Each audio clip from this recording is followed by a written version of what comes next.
Kun sagantaa BBC Afaan Oromooti. Nu waliin tura.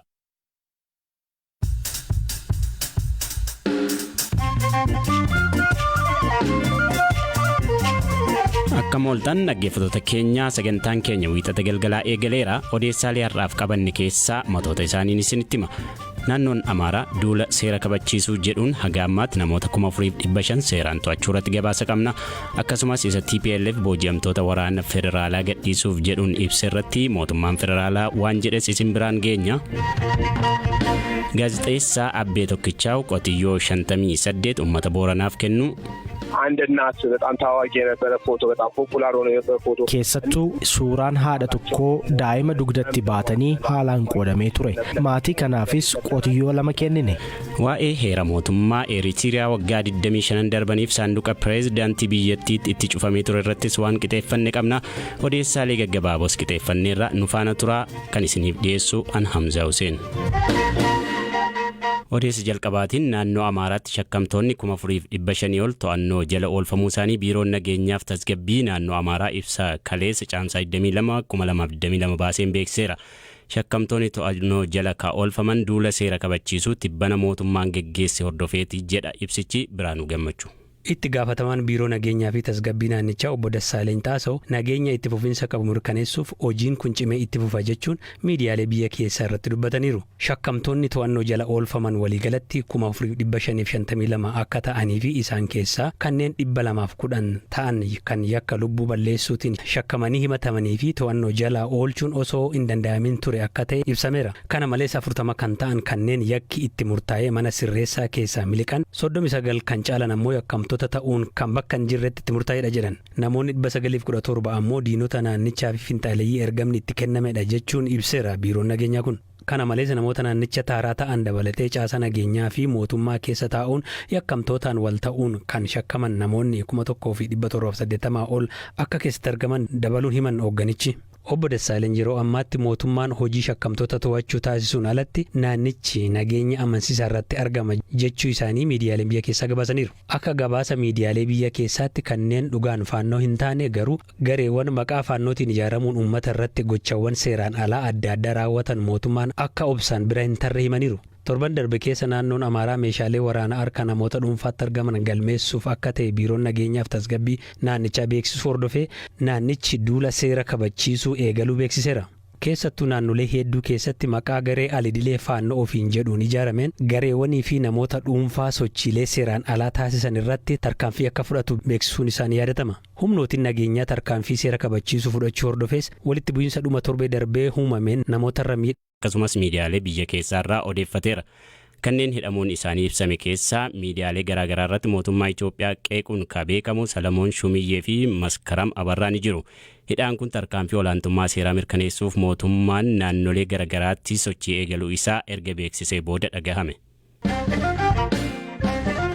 jedhe Eliyaas Mulgeetaa. Hidhamtoonni tibbana TPLF'n gadhiifaman baay'een maatiin miseensota waraanaa yeroo waraanni bara darbee Tigraay gadhiisee bahee hidhaman malee booji'amtoota waraanaa miti jedhe mootummaan Itoophiyaa. Mootummaan federaalaa waan TPLF jedhaa ture adda baasuuf qorannoo taasisee irratti hundaa'uun ibsa kana baasuusaa himeera. Ibsi tajaajilli koominikeeshinii mootummaa federaalaa dilbata baase kun namoonni kunneen bakkeewwan biyyattii garaagaraarraa hojii fi jiraattota siivilii Tigraay turan ukkaamsuun kan TPLF tursedha jedha. Namoonni gadhiifaman jedhaman kunneen garuu haala kamiin akka dabarfaman ifa miti. Humnoonni TPLF booji'amtoota waraanaati kan jedhan 4000 ol akka gadhiisan kamisa caamsaa 19 ture kan ibsan ta'us yeroo sanatti gama mootummaan waan jedhame oomtuun turre. Waraana kaaba Itoophiyaatti baatiiwwan 18 dura eegaleen humnoonni federaalaa humnoota TPLF waliin waraana biyyattii hubee taasisaniiru. Ammatti lolli kun kan tasgabbaa'ee fakkaatullee garuu xumuran arganne. Ibsa mootummaan baasee kana irratti gama TPLF hanga ammaa wanti jedhame jiraachuu baatullee garuu TPLF kanaan dura booji'amtoonni kunneen miseensota raayyaa ittisa biyyaa hedduun isaanii naannoo Tigraayin haalatti to'annoo isaa jala oolan ta'uu ibsee ture. Akkasumas dubartoota ulfaa fi kanneen daa'ima qaban dabalatee qaama midhamtoonni hedduun booji'amtoota kunneen keessatti argamu ibsee TPLF. TPLF miseensonni waraanaa booji'aman kunneen fannoo diimaaf ni kennamu jedhee ture. Dubbii himaan fannoo diimaa idil-addunyaa garuu waldaan fannoo diimaa idil-addunyaa opereeshinii akkanaa keessa qooda hin qabu jechuun BBC'f deebisan. Ibsi TPLF booji'amtoota raayyaa ittisaa dhiifamaan nan gadhiisa jedhu kan dhaga'ame lolli kaaba Itoophiyaatti tasgabbaa'ee ture hammaachuu mala yaaddoon jedhu yeroo dhaga'amaa jiruttidha.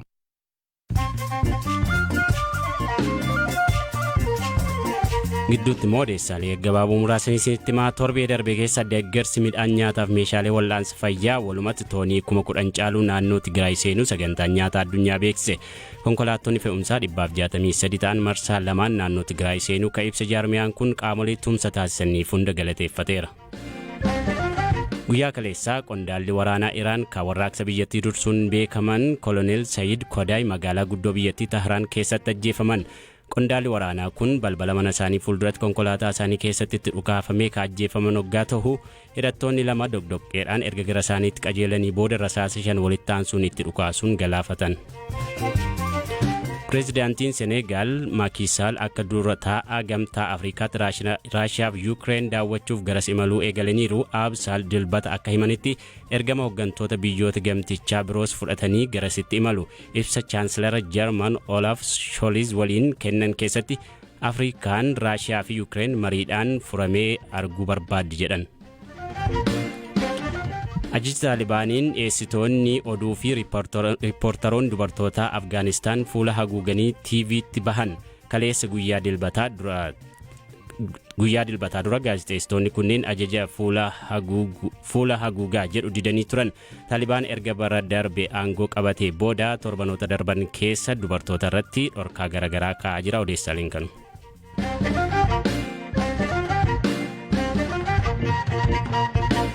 Eertiraan bara 1991 erga walabummaa ishee gonfattee booda referendamii geggeessitee turte. Ittaansuun ammoo yeroo jalqabaaf heera mootummaa wiixneessitee raggaasifte.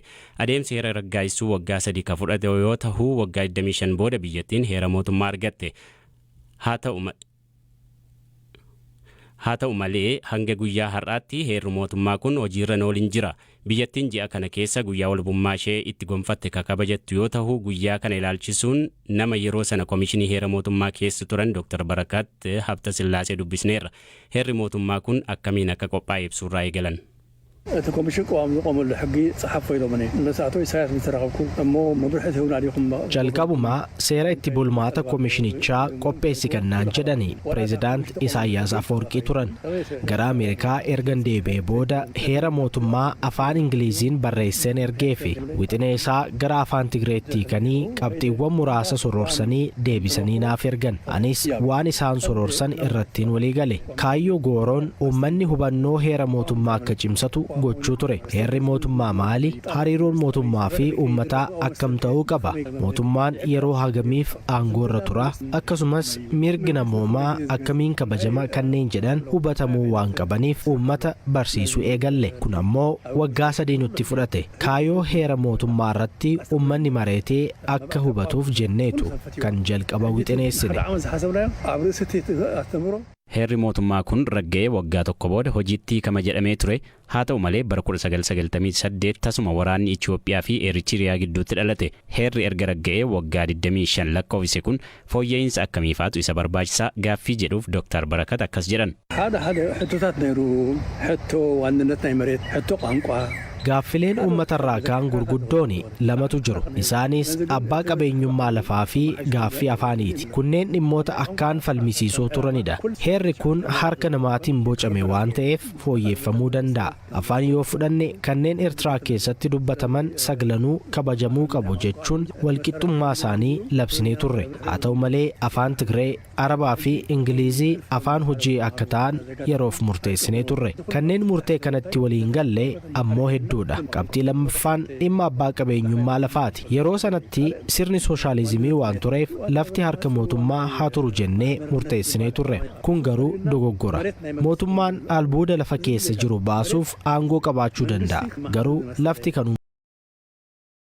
uummataa ta'uu qaba.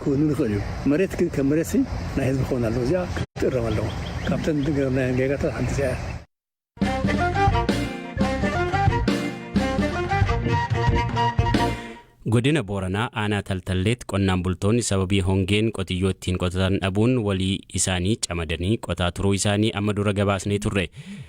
Gaazexeessaan dhimmoota siyaasaa fi kaan irratti gama onlaayiniin hojii isaa dhiyeessuun beekamu Abbabaa Tolaa Fayyisaa yookiin Abbee Tokkichaaw qonnaan bultoota kana dabalatee kaaniifis gargaarsa taasiseera. Abbee Tokkichaaw gama miidiyaa isaa Haqqinnaa Saaq jedhamuun deeggarsa walitti qabaniin qotiyyoowwan 58 bituun maatii 29f gargaarsa godheera.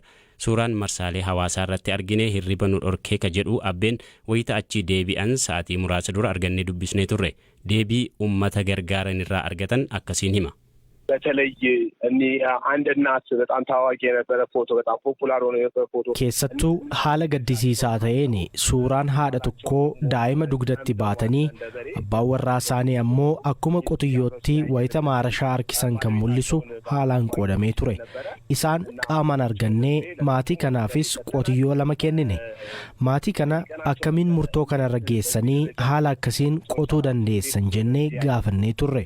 Isaanis yoo xiqqaate roobni nu roobee otoo qotuu dandeenyu garuu immoo qotiyyoo dhabnus beelaan hin duunu yaalaa tattaafachaa hojjechaa duuna malee tasumaa harka hin kenninu jenneetu yaalutti kaanee jedhanii nutti himan. Dhugumaan kun baay'ee natti dhaga'ame. Wantan inni raaffanneedha. Sababiin isaa tokkoffaa tattaaffii hawaasa kanaa natti agarsiise. Jarri kun akkamiin iyyuu ta'u wanti xiqqoo roobde kunillee akka nu jalaan baane jedhanii tattaaffiin taasisan kun onnee koo keessaa kan ba'u miti. Kana malees qarqaarsi kun kutaalee Itoophiyaa garaagaraarraa walitti qabamuusaa isaanitti himne. Isaanis kanaan guddoo gammadanii nu simatanii nu galateeffataniiru.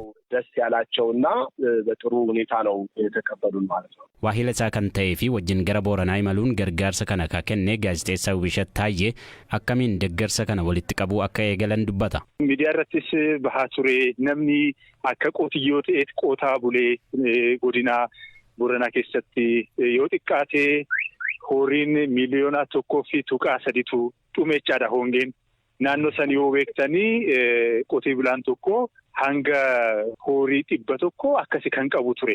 Amma rakkoon kun baay'ee waan ta'eef bo'oo qofaa gatiin qabu enneeti. Amma FTV irratti suuraan sun beeti BBC irratti fakkaata miti BBC afaan Oromoo irratti fakkaata. Gabaasneerra eenyuti. Nu hundumtuu keenya achirratti argineeti boonyeeti akkamitti uummanni keenya akkas ta'a.